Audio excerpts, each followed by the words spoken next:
Hello and welcome to the channel. We're going to take a look at our two custom support ship designs that we've done.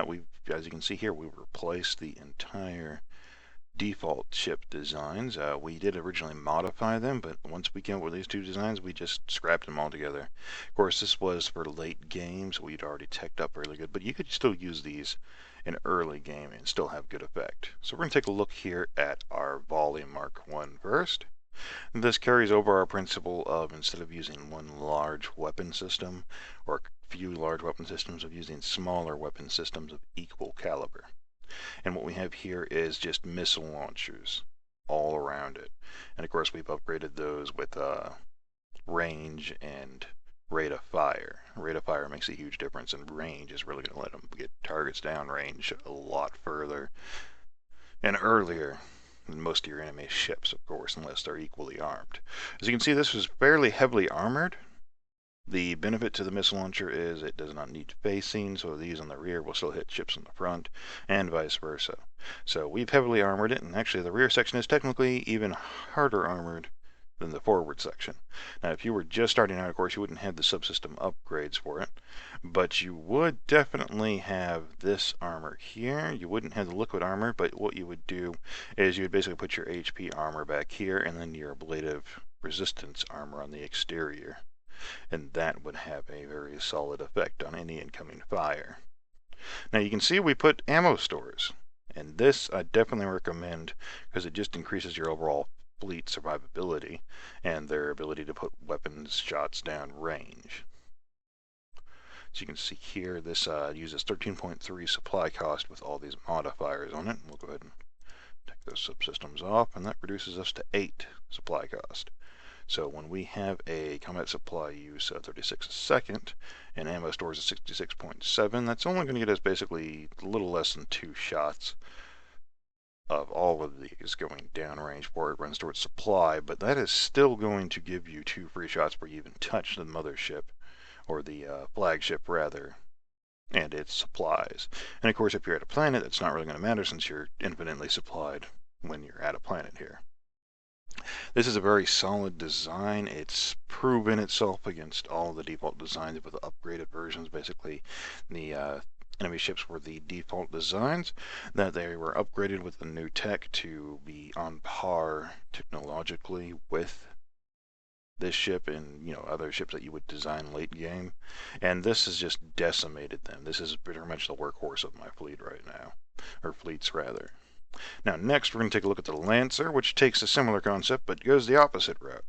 This has just 2 massive missile launchers here, which compares 117 damage per second versus the 55.4 damage a second, so this has much less, but this is also a smaller ship. The other one was size 10, this is size 15. And basically what you have here is a similar concept. We have the ablative resistance armor and liquid armor, which you can just replace with the regular HP armor. And of course, that would pretty much make it all default. We have supply and ammo catches. So we have 100 ammo stores, and combat supply use is 1,000 a second. Of course, that is also because we had these massive amount of mods on it. So once you reduce those mods for not having them early game, of course, that's going to affect it as well. And these weapons are relatively the same exact strength and damage. Of course, this one's slightly less. We can fill that block in there if we take something else out, like one of the supply catches. But basically the gist is the same. This one here, as you can see, we've added a lot of range modifiers, and this is basically, as the name implies, a long-range lance weapon. It's just for putting rounds downrange longer and further than any other ship, and will hit your targets long before they're in range to hit back. And of course we separated the command sections and supply sections, so that way if it takes damage on one side, it'll still operate from the other side, and so on. Of course, once it gets cored through, it's cored through, and it's pretty much done. But that's not unexpected for small ships. As you can see, we favor missile weapons here just because they are extremely effective against everything, and they're basically the best bang for your buck that you can get. Of course, you could do a number of different designs, maybe larger engines, and replace it with laser weapons or cannons, or heavier armor, and then again lasers or cannons, or any number of different weapon combinations you want to work with here. Of course, there's only really 3 weapon combinations. But basically, this gives you an idea of our support ships. These are highly effective mid to late range. I suspect they would be fairly effective, if not highly effective, early in the game as well. But they are costly. They are fairly costly. Of course, this is with all the mods on them. So even this one here to size 10 is 41k, fully modded out, mind you. So if we were to cut out all these mods, let's see what it reduces our value to.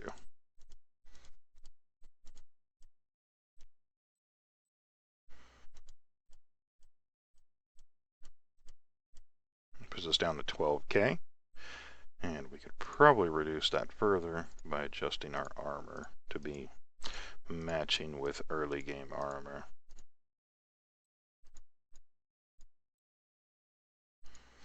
So there we have it, with everything is going to be available at default here.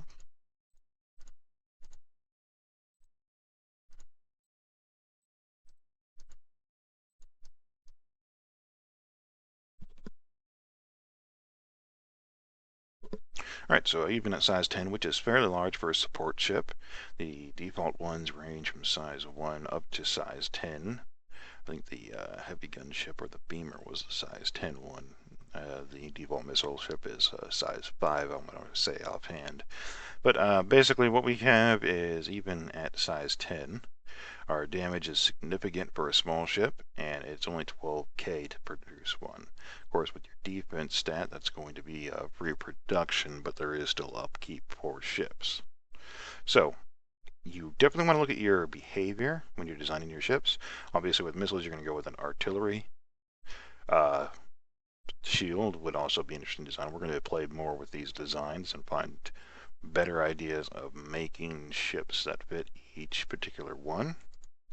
But with the design as we've gone over it, even reduced to its default tech level design, it is still fairly potent, and this would be a good all-around ship that would just decimate any ship that you come up against. Of course, there will be easy counters for it. I imagine you probably just get longer range ships, or you can even get faster ships that have enough armor to take the hits and get in and just deliver constant fire. Barrage of quick shots would probably have no problem hitting these missile launchers and engines and disabling the ship's ability to fight back and just eventually wipe it out altogether. And of course, you could always just reduce the mass by cutting out armor. And we still have some interior space, so you can increase your weapon damage that way, or your supply or engine power, however you want to customize it. But it's a very good, solid design for it. And pretty much that covers our 2 support ship designs that we've been working with and have had good effect here. Again, this is on the normal AI difficulty, so we're going to up it up for the next one and see if we can get more of a challenge out of it and really test out these ship designs. All right, well, that pretty much covers it. I hope that was helpful or inspirational in some way. And of course, as always, thanks for watching.